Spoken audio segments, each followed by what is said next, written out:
excited.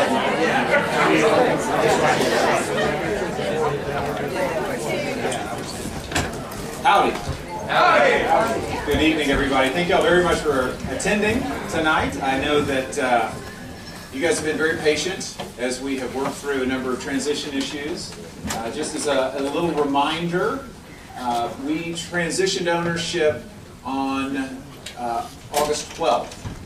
And that was one day before we welcomed 253 new 1L students. And it was 7 days before we began our 1L classes on that next Monday. So we have been extremely busy just making sure that everybody's employed and that our academic program is up, that we have electricity.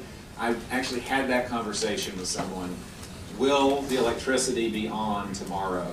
So we have been working night and day through a lot of issues, and I know that issues that are near and dear to your hearts have not always been things that we knew the answers to. And so tonight we wanted to talk about a few of those issues, at least give you a sense of where we're going, and allow you to ask some questions that hopefully we can answer. We've had a number of meetings during the course of the day. We've had a number of guests from College Station who are in town who've addressed our faculty and staff, our students, and now all of you, our valued alumni. I want to thank you very much for your involvement in our community, and I hope that that involvement and active participation continues going forward. As you'll be hearing, you will continue to be important members of our community and fully participate in the life of the law school. So we look forward to that.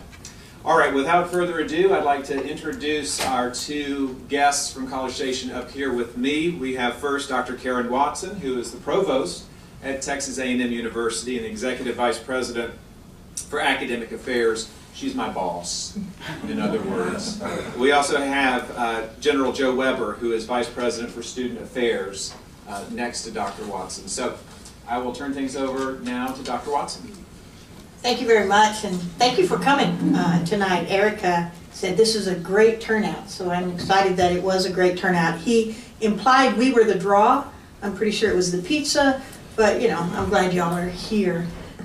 We have had a lot of questions about what this means for you to have graduated from Texas Wesleyan University School of Law, and now we have no more Texas Wesleyan University School of Law. Obviously, there's still a Texas Wesleyan University, and now there is a Texas A&M University School of Law.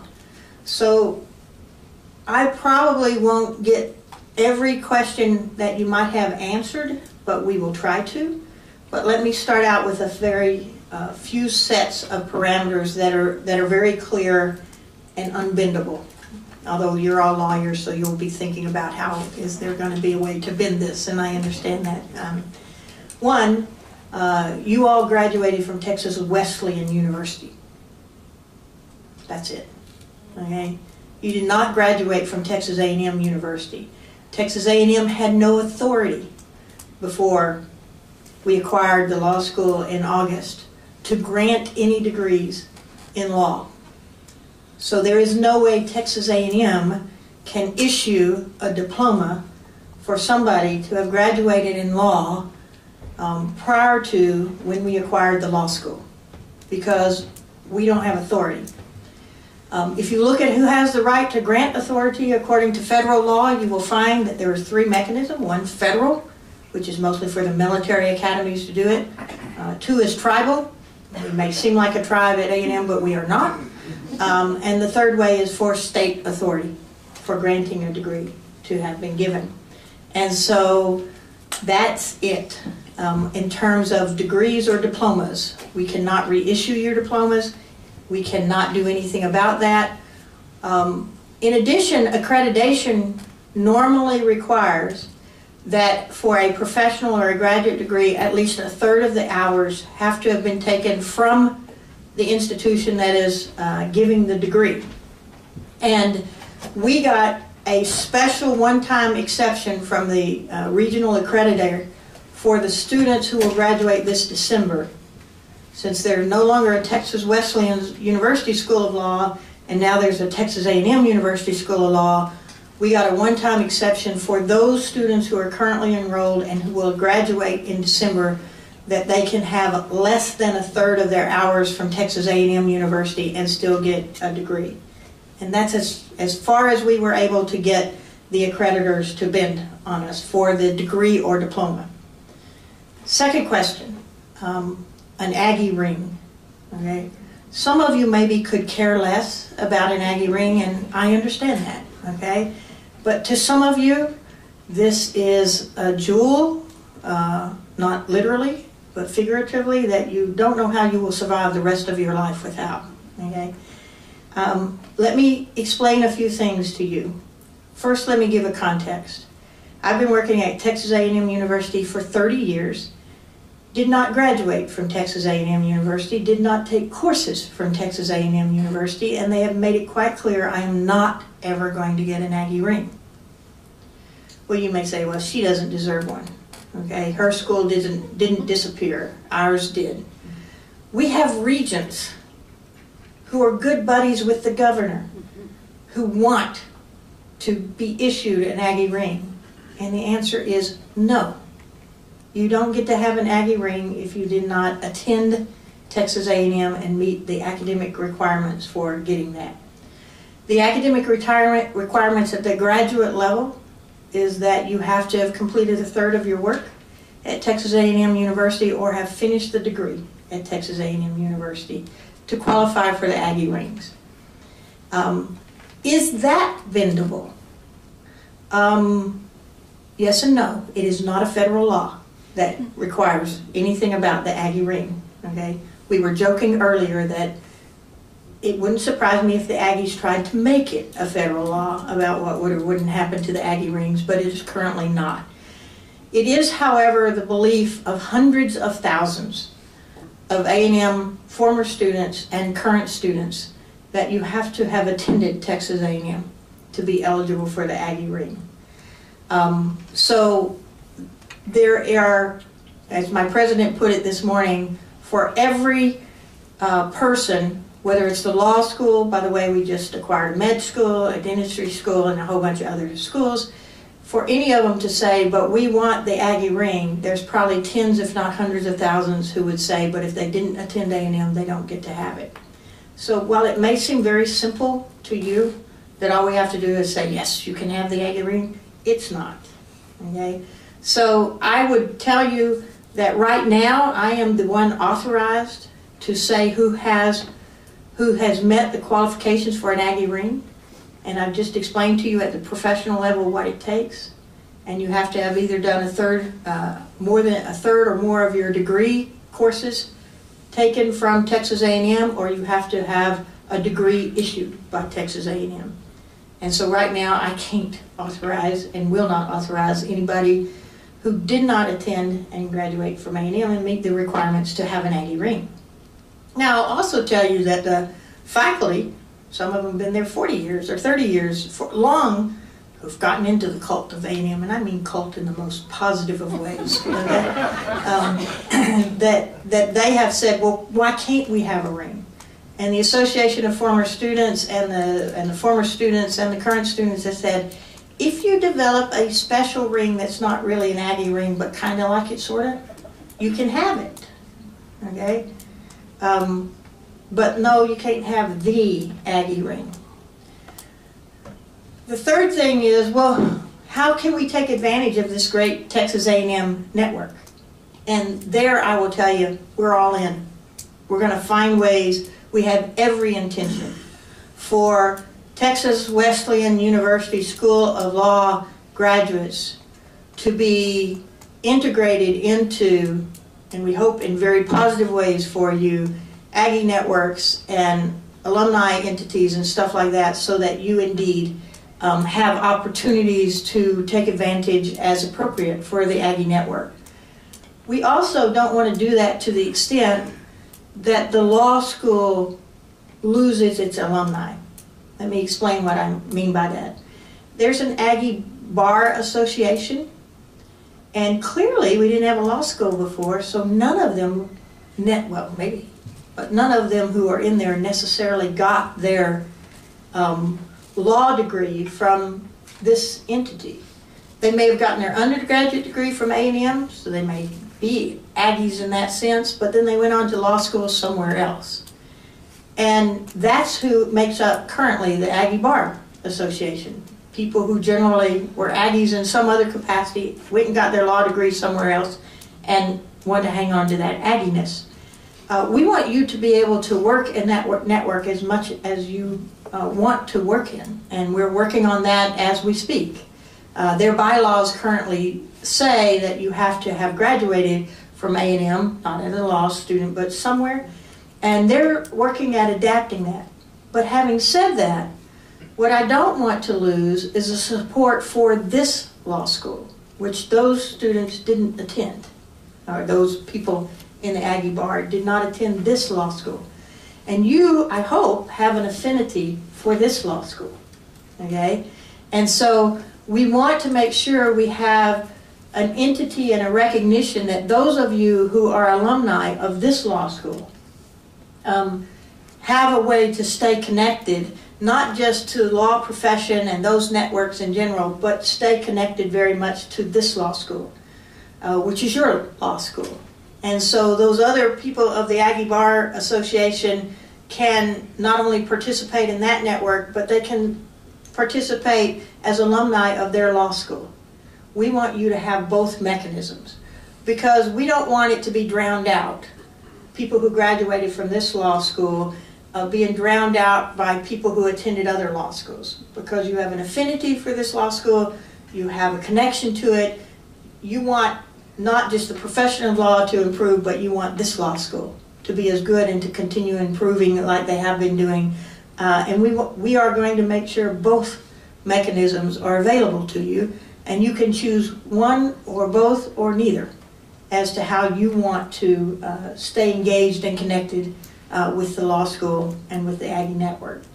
So I just wanted to get those parts out first, and then we can proceed to respond to or make any other statements or comments that you may have for us. Oh yeah, that's why I have him. He advises me. Some of you have said, well, you know, what about the fact that people may be looking at my diploma and saying you graduated from Texas Wesleyan University School of Law and it's gone. So we have been working on a resolution, not a diploma, that we could issue to you. We're working on how it would look, and we'll let you see that you could opt to get, and we're working on how it would best inform people and even hang on your wall. And I don't have the wording for it yet. Lawyers are really good at wording, and I'm not there. I'm an electrical engineer. I'm not really good on wording. But in essence, it will say something to the fact that whereas your name, graduated from Texas Wesleyan University School of Law, but that has become the Texas A&M University School of Law. We're proud of you. And clearly I need to work on that wording, you know. But we will work on it so that it is clear that that you're connected to us, that this is your law school, even though we can't reissue a diploma or something for you and try to get that. If you opt in, we're not mandating that you have to opt in, and even if you get such a certificate, you don't have to hang it anyway if you don't want to, but we recognize that this is an unusual situation for you, that in essence, in some ways, your School of Law is still here, and in some ways it's not. And so we want to try to help give you the tools that will help you to explain that very clearly as soon as we can. And we are working actively to get that put together for you so that you can opt in that direction if you choose to. Thank you, Dr. Watson. A couple of other details in general form, at least. We are going to be restructuring our Alumni Association Board to expand it to include, specifically to include graduates of Texas Wesleyan University School of Law, to include upcoming graduates of Texas A&M University School of Law, as well as friends of the law school who are in the community.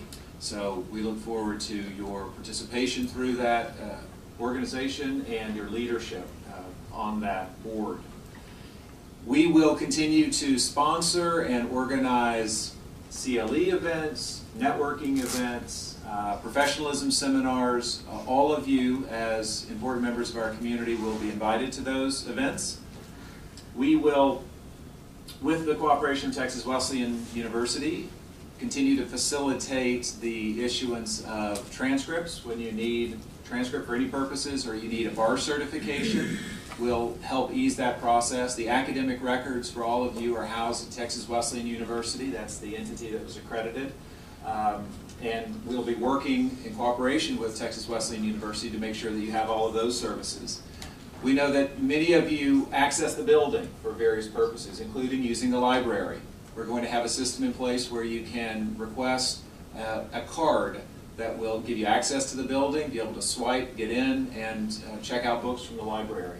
So we're trying to identify the ways that you want to engage with the, I'm seeing no's back there from some of our librarians, but we're gonna figure it out on that. Yeah. If there are other specific things, other ways that you are interacting with our community that you want to make sure are preserved, then I'd like to hear about those, because we want to make sure that we're as inclusive as we possibly can be.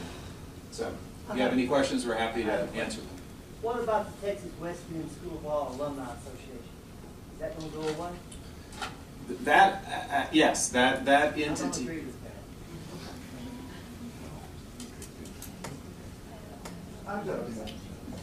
I have friends who graduated from East Texas State University, and I remember them telling me that when A&M took over East Texas State University, they had their diplomas reissued. No, sir, they did not. Actually, I was one of those people, and we had a choice. My graduating class had a choice. And we want our diploma to say this, and then we wanted to say that. Well, there is a choice if you are graduating. There is not a choice if you have not graduated, if you have already graduated. And again, I can cite the accreditation rules and stuff for you that state that. But if they did that, it was blatantly against the federal law, so don't tell me about it. But if you did that back then that set the precedent. Sir, I said if you did that, then that would set a precedent. Sir, that is a different university than us. That is in the system we're in, but they are not the same university. Their accreditation is totally separate from us. If they lost all their accreditation, it would not affect Texas A&M University, because they are not a part of Texas A&M University. So each different university is accredited separately. And so if they broke the federal law, I'm not going to turn them in, but we will not. When you refer to accreditation, are you referring to ABA? No, sir, I'm referring to what gives you the degree granting authority. So granting any degrees at all in the United States is granted under various federal laws that say there's only 3 ways it can happen. Getting accredited, so you can get a law degree that's not ABA accredited, but still have a degree granting authority to grant such a degree, just not under accreditation by ABA. So we're talking about the accreditation to grant degrees at all. I'm not so much accrediting body. So the regional accreditors are for us is SACS. It's the Southern Association for Colleges and Schools Council of Accreditation. And so SACS is the one that accredits University of Texas, Texas A&M. It's the southern part of the United States that gives us that authority based upon federal law on who has degree granting authority. And I'm just asking, one of the more recent law school purchases was Michigan State purchasing Detroit College of Law. All of those students were given the option, not just the graduating students, but all students, even former students, were given the option to have a Michigan State University School of Law diploma or Detroit College of Law diploma.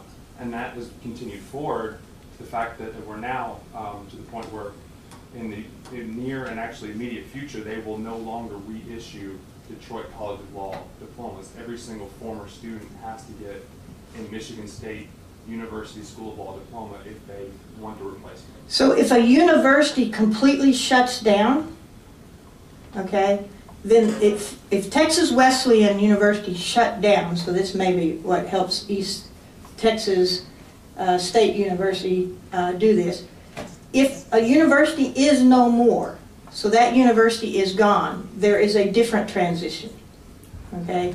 Since Texas Wesleyan University is not gone, we're bound by a different set of rules. If Texas Wesleyan University had shut down and no longer was going to be able to issue any transcripts or degrees or anything like that, then there is a process you can go through for transferring all authority from the previous university. You cannot do this college by college, because colleges truly don't issue degrees. Only universities do, okay, or community college, but not an individual college within the university. So if a university completely shuts down, then there is a different process for how the responsibility to all those graduates and former students and stuff like that will be handled, that the regional accreditors handle, okay?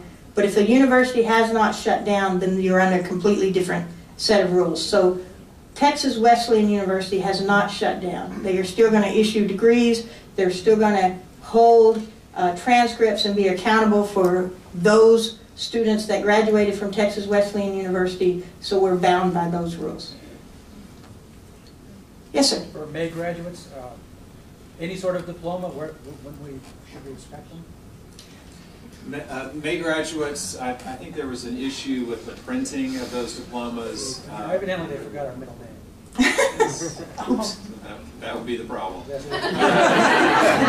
So we are in the process of ordering those. Student Services is purchasing the new diplomas. They ordered them. Do we have a time frame on They that? ordered them.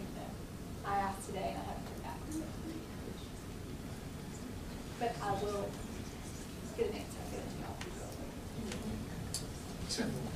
Okay, so obviously I've missed something. The only thing that I have heard that is being offered to the alumni is the opportunity to network with A&M organizations. Is that correct? Or donate money. I can go to the bar association function and talk to Aggies. Yeah, Okay? there's nothing more That doesn't than help me. Wesleyans. What are you doing for us? What is the school doing for us? Other that we can't do on our own? By school, you mean the university, or you mean the School of Law? The School of Well, Law. this is Texas A&M University School of Law. I mean, you What just is said the that School of Texas Law? Wesleyan is no more, so. No, Texas Wesleyan University still exists and is The getting... School of Law, we didn't go to university, we went to School of Law. So that's in the galaxy far, far away. But we have no connection with this university. We can't be a part of the university. Texas Wesleyan Alumni Association and other organizations are gone. The law school, you just said that we couldn't have those anymore, but you want our purse strings. No, sir, I didn't ask you for a penny. Well, I don't get one. Well, we do, you know, when I hear that question, I wonder what is it that you want other than a diploma and an Aggie ring? And that's what I asked for in just a minute ago. So if I can have a list of services, of things that you've had from this law school in the past, those are things that we can work on. And what we have identified are leadership opportunities and advisory organization for the law school. Again, CLEs, the networking, the facilitating the transcripts, the access to the building, library. So, well, I'm sorry. It's not, the CLEs are not open only to the Wesleyan alumni.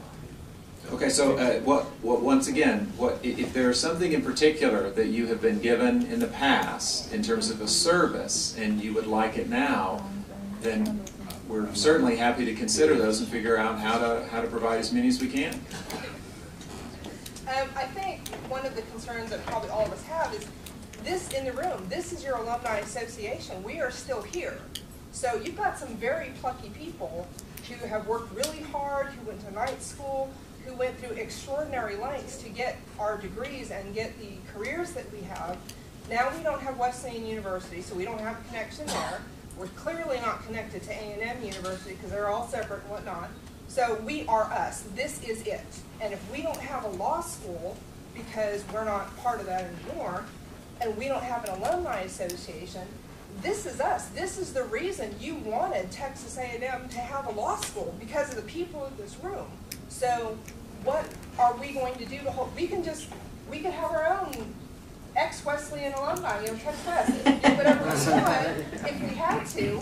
If you guys aren't going to stand up and say you're valued and we're going to keep you, that's, I think, what the question is. You told us all the things we can't have. We can't have a ring, we can't have an association, we can't have a great degree. Great. We're all the stuff that you can have. So what about us do you want? So let me explain something very clearly. If you're asking me for a diploma or ring, I've said that. Ring, we're good. No, yeah. We got a diploma and we have our own rings, right. So thank you. And then the question about, is there going to be a Texas Wesleyan School of Law Alumni Association? I think I understand, I hope you understand, that I came from a school besides A&M, okay? And I'm very proud of that school. And I don't want it to disappear, my connection to that. On the other hand, we have a weird situation here because going forward, the students that graduate from the current School of Law, okay, are going to be Texas A&M University School of Law graduates.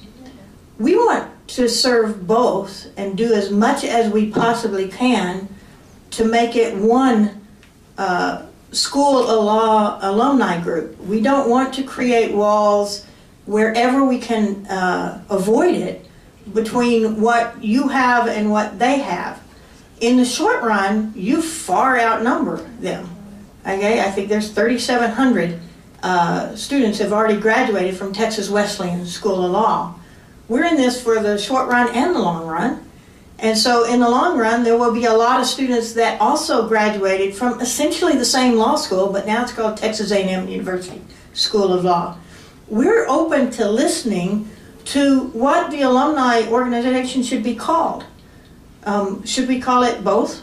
The Texas Wesleyan University School of Law and the Texas A&M University School of Law Alumni Association? You're misinterpreting the question. Okay. I'm sorry to interrupt you, but this is Katie Stimmick, and she's the president of our Alumni Association, Wesleyan Alumni Association. Mm-hmm. Every time we get around to the particulars of the A&M Law Alumni Association, we have a lot of caveats in there. Is she going to be able to run for president of the A&M School of Law Alumni Association? My answer to you would be yes. Is your answer definitive? Well, God only knows. I don't know for sure. No. So, alumni organizations for colleges are not something that the Association of Former Students has control over. Who will have control over? The School of Law. Yeah, and I want to revisit the question earlier, which was about the Texas Wesleyan University School of Law Alumni Association. That school by name doesn't exist anymore, and so the Alumni Association for that school isn't going to exist. I'm sorry, I'm not done yet. Yeah, neither am I. Well, you know, this question has come up quite a bit, and so the alumni of this law school will be able to participate in the alumni activities and leadership. So, yes, you know, you can run for whatever office in that organization you would like, and you're going to be members of that organization. Okay. I don't think You've asked a number of times what we want from this and what we want to get from it. Well, we used to have a brand that we were associated with, that we got as being a part of the, you know, Texas Wesleyan community. Yep. That brand is gone for us. We don't have a brand anymore that will be recognized going forward. We want the brand of A&M, and the brand brings some, you know, it brings something with it. It brings recognition in the community. A&M has, you know, just the name A&M in Texas brings recognition. People aren't going to know about Texas Wesleyan University in 3 or 4 years, School of Law. They're not going to know what law school we went to or where we came from or anything. They're going to know about this law school. And you're telling us that we are not technically a part of that law school, even though you want to, you know, we are alumni, but we're not alumni of Texas A&M University School of Law. We're alumni of a law school that no longer exists. So what brand do we have now? Nothing. We don't have a brand anymore. Nothing. So I have a follow-up question. So you've made it clear that we're not part of Texas A&M School of Law. We are the alumni because we haven't graduated from Texas A&M School of Law. And whatever reasons there are, we will not issue a degree because we did not attend. But at the same time, you said you do have some sort of waiver where you can get people that graduate in December, Texas A&M School of Law diplomas.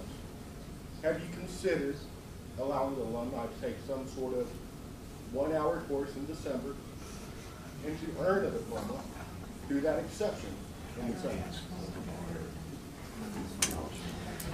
Because that range is important to us. It's important that we graduated from a school, and when we say we graduated from this school, that people don't say, what school are you talking about? That doesn't make sense. So now you're risking ABA accreditation, because I don't think for 1 hour of working on a degree you can get a degree. So do you have any students that only lack an hour that will graduate? No, sir. The university requires you to have completed at least a third of your professional degree from courses at Texas A&M University, as the accreditors require in order to get a diploma from Texas A&M. So the current students... And I would really love to finish my sentences as the same as y'all would like to finish your sentences.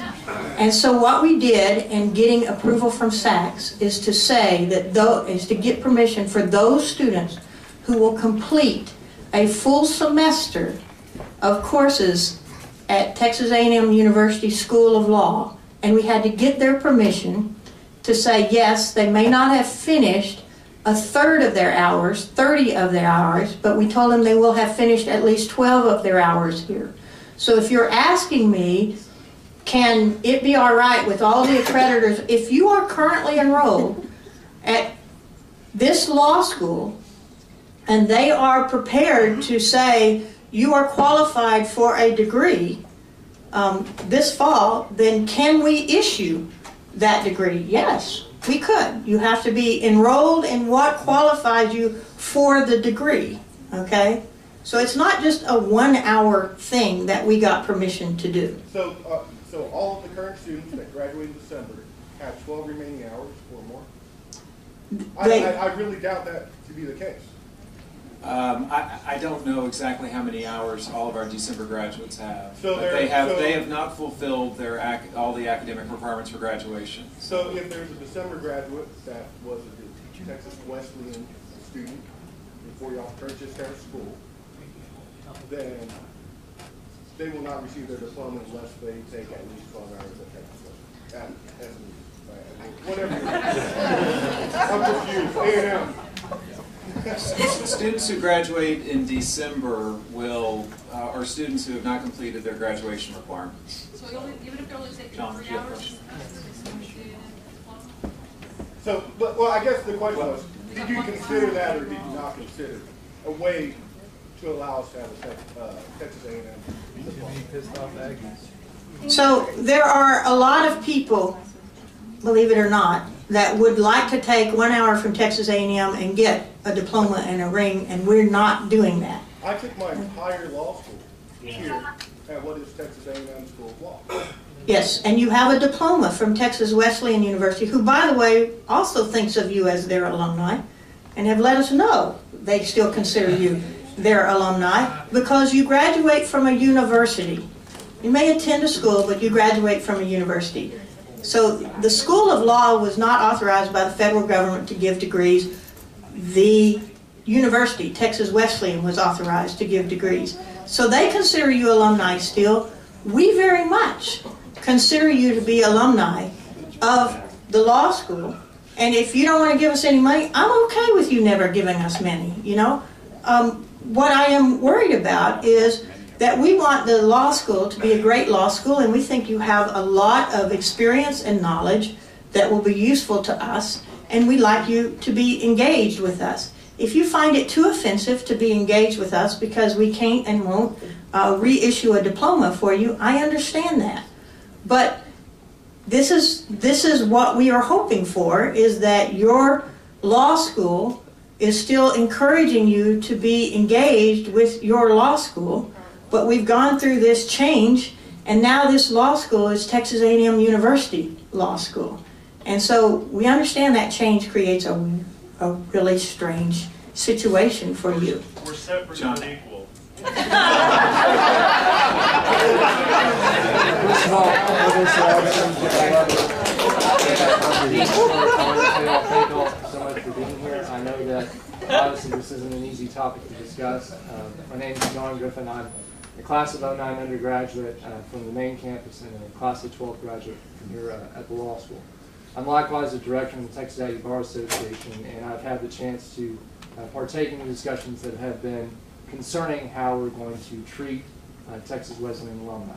The first question that I have in regards to that is, in the examination of these negotiations that occurred in the acquisition of the law school, was there discussion of the potential for students that were graduates of the law school, as Mr. Ferris said, to somehow continue their education at the school? That even though they have completed their degree requirements, through either a consortium model like they have at Harvard Law School, to continue in a graduate capacity and formulating case studies or other materials that would be beneficial not only to the student body here at Texas A&M University, but universities all across the country, including Mays Business School. So I think your question has many components for me to try to address. Okay, so first of all, in exploring how we were going to stay accredited as a university and make sure when we acquired this law school that it did not affect the total accreditation of Texas A&M University with its new law school, we explored with the accreditors what we were going to be able to do, for example, for the current students, because they explicitly have in their rules that they must have completed a third of this, and that's why we worked with them on that. When we talked to them about students who were not currently enrolled in Texas A&M University School of Law on the day that we became this, and I shouldn't say the day because maybe if it comes a week later it'd be all right, I don't know, but their explicit answer to us was, no, they don't get your degree. Okay, so we said, okay, we understand that. In terms of the other part of your question about are there other ways to have you as alumni engaged in graduate programs or other things in the law school, I would say to you, if we didn't intend for any opportunity that currently existed at Texas Wesleyan University to go away. So if they had those kind of graduate programs at Texas Wesleyan University School of Law, then we weren't told about them, okay? And since we weren't told about them, the only authority we went for with the coordinating board of Texas for degree granting was the JD degree. Correct. Okay? So since that's all we currently have authority to grant in this area of study, if we wanted to add any other sort of graduate programs or cooperative things like that, we would have to go through the process of adding those and getting the coordinating board approval to do that. On the other hand, if you're saying to me, what if our students wanted to enroll in our MBA program? I'd be like, yeah, you know, they can. But that's a degree program that already exists, and so no, we have not explored, is there a special program enrollment just for graduates of this law school? No, we have not explored. Would it be in fact possible for students to re-enroll in some way in the Juris Doctor program even though they have completed that? Is that completely impossible? The reason I ask that is the current class that was admitted during this fall semester, would it be a true statement that the LSAT medians and the percentiles as well as the GPA percentiles were similar or actually lower than previous classes that have been admitted throughout the past few years? I doubt the provost knows the details of our LSAT median. I would say that they're on par. They're close. We certainly, yes, absolutely. And I don't want to interrupt you too much, John, but just a little bit. We don't have any of those graduate programs. The reason A&M didn't know about them is they don't exist. We didn't have them, don't have them. We don't have any consortium agreements. None of that was on the table. Because we didn't have them. Okay. Would there, I guess, be potential for us to explore that? Or Absolutely. Okay. We have asked that the law school, and I hope that you are engaged with them, develop a strategic plan and visioning on what they think is important for legal scholarship and education as we go forward, and what, you know, other degrees, other opportunities, specializations, not specializations, what do they think is strategic? And absolutely, if they came to us and said, this is one of the most, or even if it wasn't the most, it's just a nice, important thing to do. We would work with them to get that appropriately authorized to do. Just to, I guess, offer a comparison to how we currently have a Juris Doctor degree from Texas A&M University School of Law.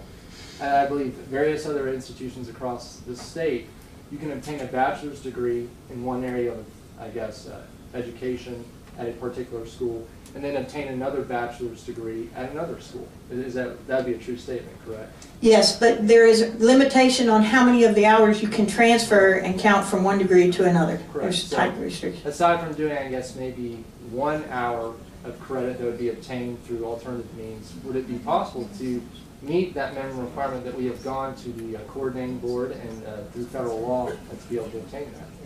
Is there any possibility, I guess is what I'm saying, so for those discussions to take place so that moving forward it can be done? Obviously, I think it's unequivocal that there is not going to be a degree granted to individuals that did not attend the Texas A&M University School of Law or Texas A&M University.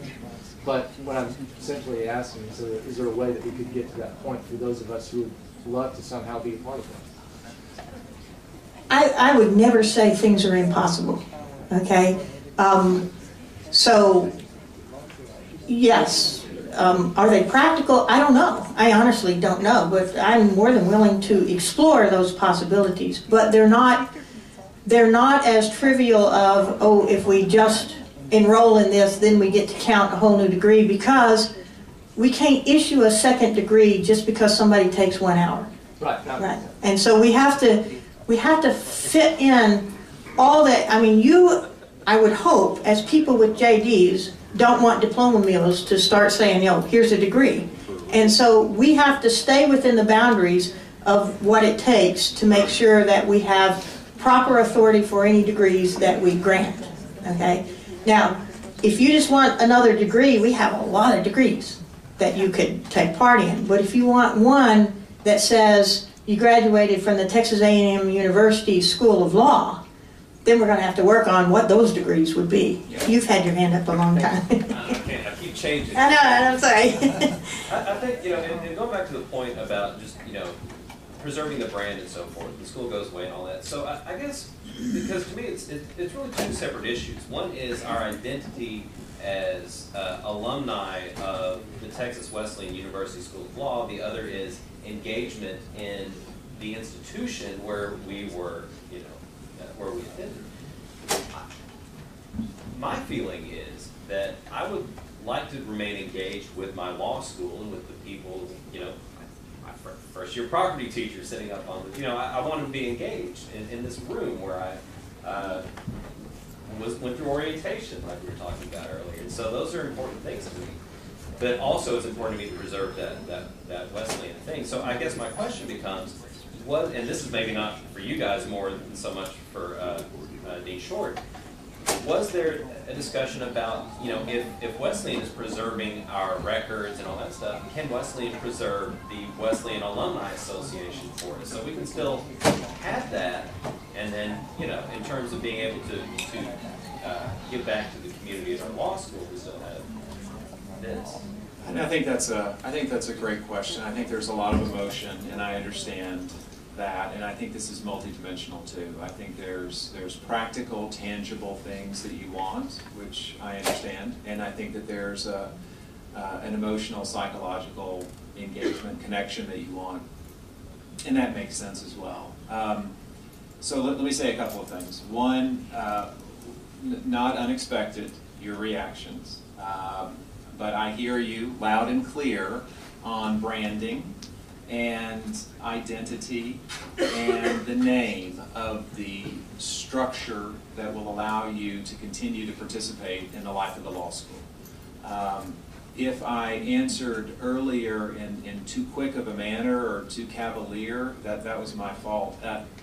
The name, from my perspective, the name of the Alumni Association should go away because that entity, that school, doesn't exist anymore. But all of you would be members of the alumni organization, whatever it's called, and it doesn't have a name right now. So whatever it's called, you're all members, and you all can run for leadership opportunities in it. Now, whether the whether Texas Wesleyan University can maintain the thing that was the Alumni Association for the law school that was named Texas Wesleyan University School of Law Alumni Association. I don't know. We haven't talked about that, but in terms of an advisory capacity for the law school, that's going to be served by y'all's participation in the Alumni Association for this law school. In addition, we still are going to have all of the traditional events, the Green Hill Golf Tournament, the Crawfish Boil, and all of you are going to be invited. You're all going to be members of that community. So I don't want to say it's just semantics. I think semantics are a part of it. Whatever we're called as an alumni entity, you're going to be invited to it. You're going to be full participants in it. And part of the other thing is our Alumni Association board right now is an advisory board. So they're not their own separate 501c3 or anything of that sort. So we are going to be operating under the same guise, just we are including Texas Wesleyan Law alumni plus December 2013, greater alumni. So we can't be called the Texas Wesleyan Law. I mean, we're including those two groups. So it's going to have to be. She had her hand. I have a question about two solid things that you can say good to. Well, I don't know. Can we say that? No, you're not allowed any I don't know. Although you may have one for this first question. What is the ETA on access cards for the library and the school? Well, we've got librarians back there who continue to frown at me as I talk about this. We talked to the IT folks earlier today, and they said that this is possible, that this is something that they do in a slightly different capacity in College Station. And so it's not long. It's not long. But listen, you're not barred from the building. And so you show up, we're going to let you in. Y'all are part of our community. So I want to brand that, make sure that you feel tangibly you've got something to show, hey. I want something in my hand. Exactly, and I'm going to give it to you. Okay, the second question is, as Texas Wesleyan University School of Law, those of us who are alumni were allowed to audit classes for which has nothing to do with a diploma or a ring. But there are a couple of classes that I have always wanted to catch up with that I didn't get to take while I was studying.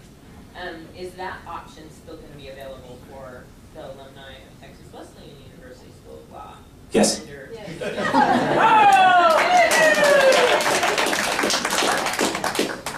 That was easy. I forgot that on my list. Absolutely. Audits, yes. I'll let her go first, because she's been standing up for a while. Okay. I appreciate that. Thank you very much. I imagine that a lot of thought was given and it went into what has happened here. Can you speak up a little bit? What I'm really concerned about, even though we've been talking about, the Alumni Association and all of that, and there's an emotional connection to that, of course. But if you went to Wesleyan, you know what Wesleyan went through as a school with the competition and the name recognition and all of that. And so now what we've done by letting A&M come in and take over and do the new branding is we now have to compete with the people that are going to graduate from this entity. So when we go out and decide to transition into a new position, we've got to have that conversation. Well, I didn't graduate from that school and I'm competing with someone who has a school that has a bigger name than the one that I went through that I worked very hard to help build. So I'm just saying that it's more than just we want to all stay connected. This is going to affect us out in the professional community. And I'm asking, did you guys give that info? We're going to have an alumni association that is comprised of people that went to Wesleyan and people that go to A&M School of Law, and there's going to constantly be that competition between those people out in the community. So if you're asking, did we give it thought? Yeah. There was a lot of concern. Let me be perfectly clear to you.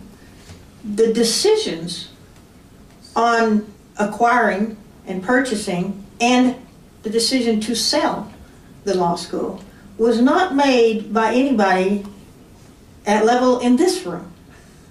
Okay? So the decision that Texas Wesleyan was going to sell a law school was made not by this dean or the previous dean. Okay? The decision that Texas A&M University was going to purchase a law school, much less this law school, was not made by him or me.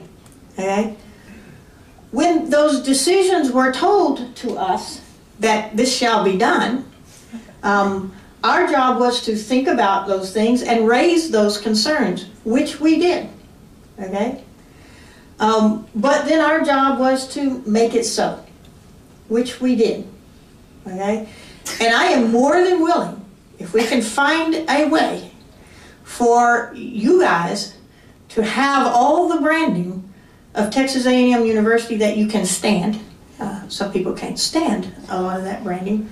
We will try within the regulations we adhere to keep accreditation solid for 58,000 students. We will work with you to try to find those paths. But they will be because you will have an A&M degree.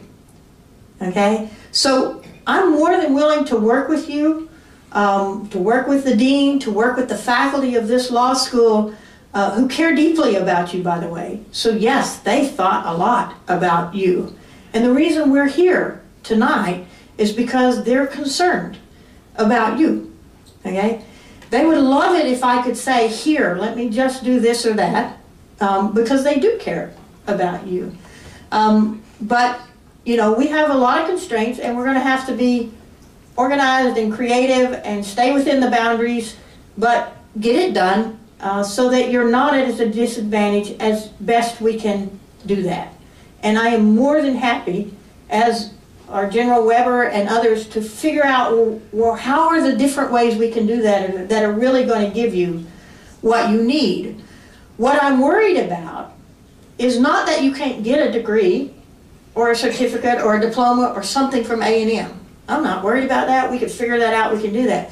What I'm worried about is that you have to understand that unless you completely replete or a significant chunk of the JD degree, I can't get you a JD degree. But can we get some other way so that you're clearly branded in A&M? Or we, more than, and I'm being a little bit facetious here, you have to know me to know my humor, but you know, if we need to print stuff that says, like Prince, you know, Texas A&M University School of Law, formerly the Texas Wesleyan University School of Law, we're wanting you not to lose this connection with the School of Law as it is, because we consider you its alumni.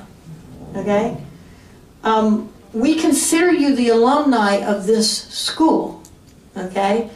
I don't care if you aren't an alumni of the university and you can't get the room. You are an alumni of this school because we acquired this school, its curriculum, its faculty. What you went through is what the next round of students are going to go through. So I'm more than willing to work with you and bend as much as we can bend to help you. So there was no intent to abandon you, but also just recognize a much higher level at Texas Wesleyan University decided to sell the law school, and a much higher level than me decided we wanted to buy this law school. So, yeah, so we'll keep working with you. Yes? I'm going to be courteous and let her know the They get you, okay. You are so sweet. No problem. I think we probably have some more questions. We do. I, as a member of the alumni board of Texas Wesleyan Law School, I'd like to hear a little bit more details about that board and how that will work. The fundraising that we've accomplished in the past, be assured that those funds will be used for scholarships for students for this law school. Money that we raise in the future, the things that we do. Is our board exist tomorrow as it did last night, or how will that transition work? I need some details. I don't have them, sadly. We also don't exactly have all of our academic standards and our code of conduct rules and our procedures for dealing with adds and drops and refunds worked out. As I said, we transitioned a day before orientation. So what we have right now is the general blueprint of where we're going to go. And you're all going to be involved. We're going to get your input as we move forward on things like the name and exactly, the number of seats on it and, all of those details. I just don't have those. We're not hiding anything. But at this point, the vision is that it's going to, the board, advisory group, committee, whatever it's going to be called, is going to include graduates of Texas Wesleyan Law School, graduates of A&M Law School, and friends of the law school, the community. In terms of money going forward, we're going to have to talk about those details. If it's money rate. No, I think one of the concerns was, they are. I mean, A&M. That's a general. A&M has a way of sucking you back to A&M, not only your body but your money. But I know you're going to want to contribute to your school. And I do know when you contribute to A&M, it either goes to our A&M Foundation, the larger gifts, or it goes to the Association for Students, our annual giving. You designate where you want that money to go. But let me be real clear. If you get a letter from the Association of Former Students of Texas A&M University, okay, because yes, they will want you on their list, and you donate money to them, you can't designate that it comes to the School of Law. But if you give to the foundation, to the School of Law, or you give money to the School of Law and they deposit it and stuff like that, we don't mess with it. So when people want to give to engineering, when an alumni group give to engineering, the university doesn't suck that up in the other places. Now, the Association of Former Students is working toward, and believe me, our deans are pushing them hard on this, allowing you to designate that you want it, any donation you give to that should only go to such college or the band or whatever you designate. But right now today they don't let you do that. So I would say to the board, quite candidly, don't turn any of your money over to the Association for Former Students because they don't have a mechanism to ensure it makes it to the law school. But we have no intention, just like we don't for any other college, when somebody wants to give to the business school or this or that, alumni organizations and stuff, we have no intention of diverting that anyplace else. So I would say these details are very important to this board, so whatever mechanisms you have. Now, in terms of scholarships that may exist, a bunch of lawyers were involved in transferring the law school from one entity over to another, and they worked out all these deals on which funds would come here and which wouldn't. And so certainly, those funds that were designated in there that would come with the law school are absolutely with us here. There were some endowments that there is some disagreement between Texas Wesleyan University. We thought, since it was being used by the law school, it would come here. And they're saying, no, it was for Texas Wesleyan. And now it's up to the original donor to decide if it was for Texas Wesleyan or for the School of Law. Texas Wesleyan is driving that with our lawyers involved in watching that, but that's much higher level of endowments than I think we're talking about in that particular case. But absolutely, if this board raises money for the law school, we're trying to help Eric know where you put it and don't put it so he has complete control over using it for the School of Law in the designated manner y'all want. And for the most part, and just speaking in general terms, if money was donated to the law school in the past for the benefit of the law school and the students here and the programs here, that money is going to be available. It's either been transferred or the income off of that gift is going to be used for the benefit of the law school.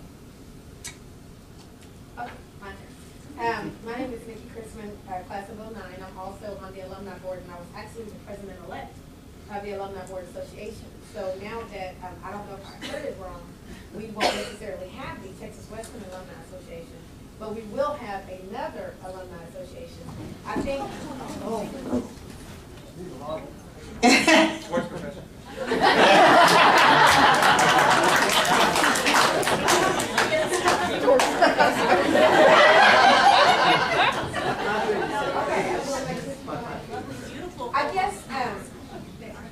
I guess my concern is, as we go forward, I know that I'm not going to repeat the question that she just asked, But to add on to that question, is there a way to ensure, and I think this will add comfort to some of the other alumni, that Texas Wesleyan alumni are always present on whatever board is created, meaning that you either have an ad hoc position or some type of board at large position, so that we always keep that Texas Wesleyan student or alumni on the board to ensure, for one, historical purposes, for number two, I think that that is the reason, as they stated, that you wanted the law school. Texas Wesleyan is not just a school. And I think it's important that all of us realize that too.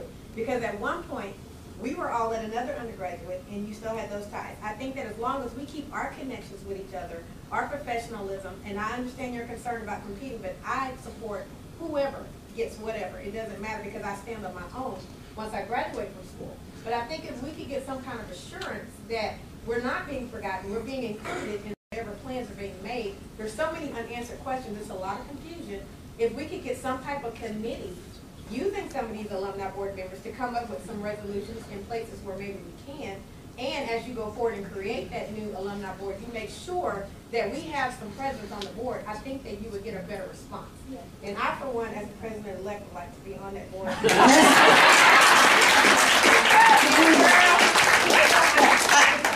And I think Eric said he wants your input, and that makes perfect sense. Now, does it make sense for 100 years from now that that's guaranteed? Probably not, but I'm being a little facetious. Absolutely. Well, I think. We all die off, we're dead. But Yeah.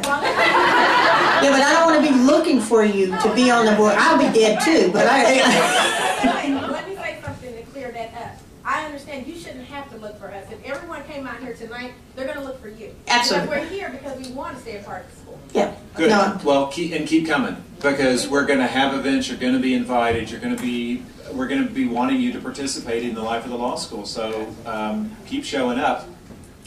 As usual, a voice of reason and a great perspective, Nikki. Yes. So, am I going to sit up here and say you're going to get 3 seats on this 24-person? I have no idea how many seats are going to be on it right now. There are some schools that are similar to us that have 70-person advisory committees. So I don't know the universe right now, but you have my commitment that you, as long as you're alive, you will be able to participate in that association and on that board. And then you asked one other question The about other question, what was the last part? I think it was more of just, words. I just think that we don't want to lose sight. We all are Texas Wesleyan alumni, and I mean, at the end of the day, if we're not getting what we want, and not to be disrespectful, form your own. We can form our own network of professionals. We can all support each other doing CLEs. We can form a directory. We can do whatever we need to do. So if we can't get it here, let's not punish the new school, because those students are caught up in the same thing. Let's just see how we can resolve this going forward, however we need to do that. But we hope you'll do it here, because we are going to provide the forum for you all to be still engaged and involved. Yes, sir. Provost, I just wanted to follow up. I'm on the alumni board. I have the dubious honor of being on the inaugural alumni board, because when I came to the school, it was called DFW School of Law. And just to make sure that you understand how crucial this is for those who go that far back and those who are just recent alumni. The reason that a lot of us are as determined as we are is because, this is like our second home. Third home. I mean, I'm not talking about just the money, but my son was raised in Texas Wesleyan because he was with me when my wife traveled. She traveled 90% of the time. He was 3 years old when I was a 1L. He's 25 now. And they still call him the unofficial mascot of this law school, whether you know it or not. I think what we're really getting at is that you ask what do we want? What we want is to be remembered first and foremost as the foundation of what brought the school to be what it is. We want to know that there's a legacy involved. We talked about representation. We've had the same discussion in our board meetings about what does it mean to carry the thread forward of what makes then DFW and then Texas Wesleyan and now A&M the unique law school, the diverse law school that it is because we have diversity of opinion and we care enough about it where we can have some very honest discussion about what's best for the school, even though I may want a degree, I may want a ring, I may not want a ring, somebody else may, but if they want that, if there ought to be a way that we can be very thoughtful about how do we get there from here. One of the first mediation courses that was taught here, I took it, and it was about how do we get to yes? You know, how do we get to where people feel that, you know, if they're out there in a competitive workforce and they have worked, you know, they have strove hard and fast, going up against, you know, going against the top of our school, first-year school, not having a name at all, and distinguishing themselves and call themselves and made people proud of Texas Wesleyan because they were the first to get a job in an area where nobody thought a school like us could actually have representation. Right. You know, they're there, and people say, well, Wesleyan must have something going on, but Wesleyan is going away. The people who worked hard to make Wesleyan a name that can be spoken of in the same context as other law schools. We want to know that that's going to continue. We want to know, yes, in 100 years, at least if anybody's still alive, you know, that the 100 years for the last living alumni plus 21 years. We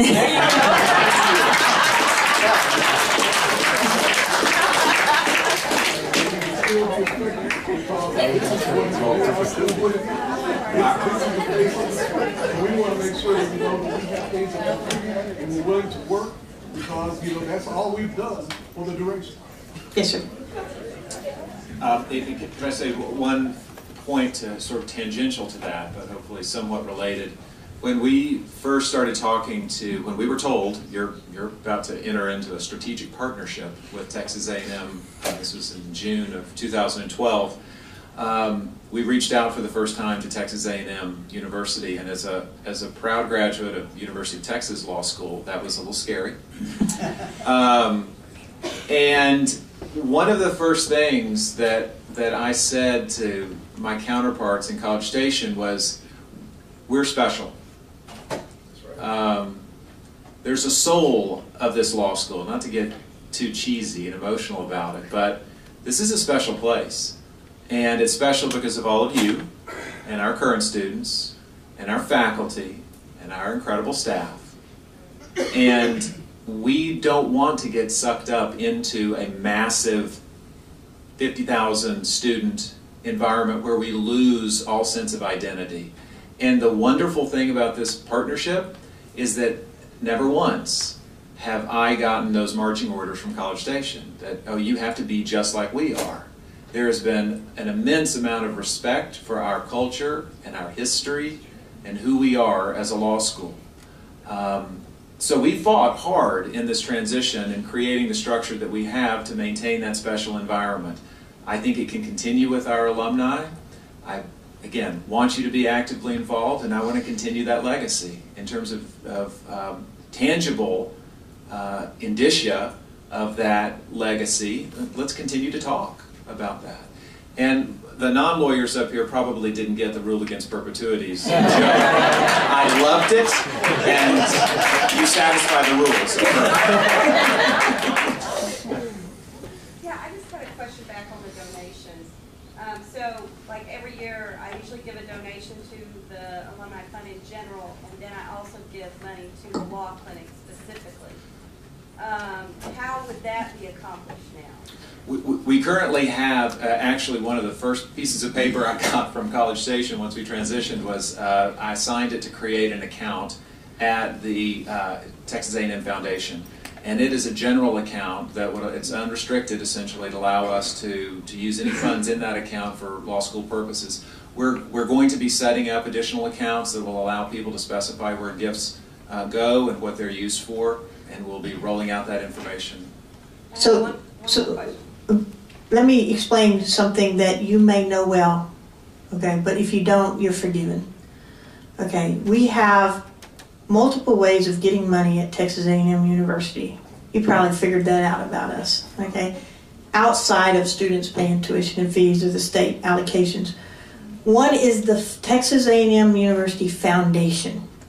Generally speaking, that foundation goes for big bucks, $25,000 and more. But they also allow accounts that the people from the schools can utilize to put directed donations into and make sure that those directed donations stay under the control of the school or even down to the department in which they're given. That's what he's talking about. We have another entity that runs our annual campaign as a university.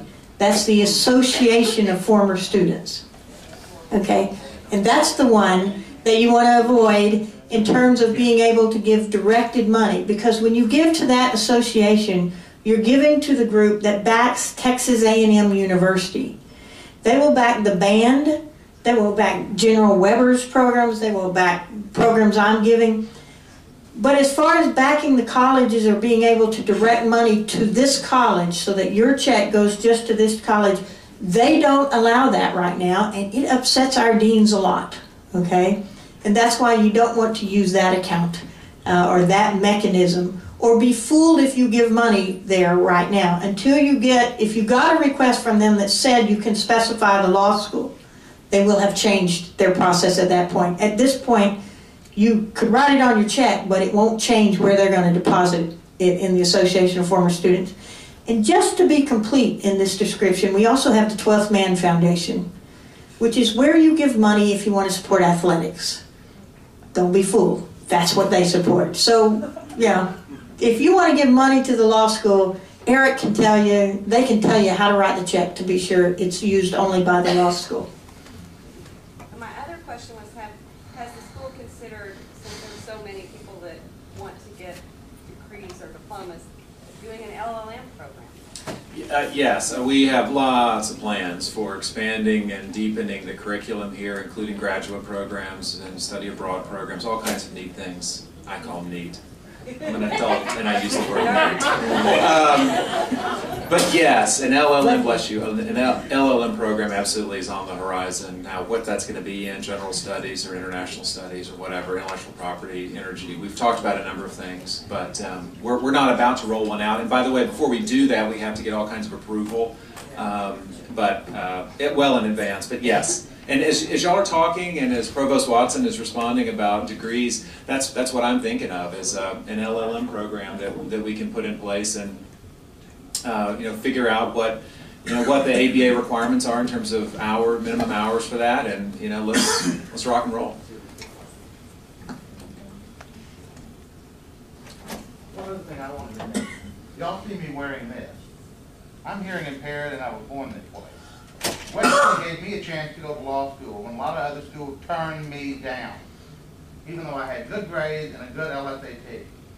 I will always appreciate what Wesleyan did for me. And this is one reason I feel as strongly as I do about I want us to be included. I'm going to give a suggestion to the board, and hear me out on the whole thing. I've seen enough government entities that sometimes it's necessary to issue a waiver or a variance. Since many people want a diploma, A&M has enough clout. Texas Wesleyan has enough clout. Is it possible, would y'all consider approaching the board to do something special for those of us here? Because as you said, we made this school with working with you, with the teachers and everyone else, and we enjoyed coming here. We learned a lot, and we've gone out. Wesleyan has an excellent reputation in the legal community now, and that's because of the teaching we were given and the hard work everyone in this room and 3,000 other people did to make the school as respected as it is. But getting a variance or something might be an idea to solve the problem. It may be a one-time deal only, but government entities have done that, and so have educational entities. And I'll let y'all answer that. But I think that might be a solution. Even if you fail at it and they turn you down, having A&M and Texas Wesleyan ask would mean a great deal to all of these people in this room, that you at least ask for some type of variance where you could issue some type of diploma. Because when we go to other places and they ask where you go to law school, we have to go through the whole deal. And I know, and I appreciate the idea of the transcript having the other stuff on it. That is a very viable idea that would help. But this is just an idea I had, because I've seen government entities issue variances they've never done before, but they fit unique situations. And this school, if it is anything, it is unique. So I will repeat that we did ask and we're told no, but we can work on it's not just one entity but multiple entities that it would take, and so can we ask them again? Yes, we can ask them again. Am I optimistic? I'm not, but that doesn't mean I won't go at it diligently and optimistically to ask them what would it take for them to give us a waiver. I mean, what we didn't ask them, we asked them if we could and they said no, and we had so much other stuff to do to make sure that we got it all done, we probably didn't go back at them again and say, what would it take for you to give us a waiver on this? And I don't mind calling them and asking them that. And remember, I had to ask a number of law schools, and I got turned down a lot of times. The Americans with Disabilities Act helped. And for anybody who's asking, I got no special privileges taking the bar. The privileges I got here at Wesleyan, I got to sit on the front row and look at somebody else's notes after class to make sure I didn't miss anything. That was the extent of and that allowed me to get enough knowledge. And same thing for the bar. I got to sit on the front row, and the proctor knew I was hearing impaired, so they would tap on my shoulder when it would get near the end of the time, so I knew how many minutes I had left. Yes. And I passed. Congratulations. Let's take one more question, and then we're well over the allotted time for this, but we have a reception over at the Fort Worth Club. We invite all of you to join us there and continue the conversation. We had a question down the front row. There may have been some literature that answered this question, but I didn't read that. There was. How long are you guys going to stay here in Fort Worth, or are you guys eventually going to take it back to College Station? I don't intend to be provost for the next 100 years, okay? But I can tell you right now from my level, but remember, I'm not the one that decided to buy the law school or the one that decided to sell the law school. There is an intent to stay in Fort Worth, okay? We are buying this building, okay? If we were about to shut this down, you may think we're stupid, but we're not completely stupid. Why would we buy the building if we're shutting it down? We, Texas A&M University, need to be in more metropolitan areas, not less than we are, and Fort Worth is such an area. If you live in College Station, you understand that it is, okay? If you live here all the time, you might not have realized that. But so can I assure you that there's not aspects or clinics or other things that as we get stable and resources are available and stuff in other areas, we might not want to also have opportunities for people to participate with law and law education and stuff like that. None is in the planning right now. Now, let me tell you something. I'm sure this is being recorded, so I'll probably regret it. My chancellor and my president, remember the chancellor's over the system, my president over the university, they often say things off the cuff that get put in state newspapers and magazines. You guys have seen some of those things. And we all go, oh my gosh, do you know what they just said? So I can tell you that I can't control what they might say. But I can tell you, and you can trust me or not, but we have been given absolutely no orders other than to make this school in Fort Worth continue and get better and better every year, and that's our intent. Okay. Thank you guys very much for coming. Look forward to continuing this dialogue with you.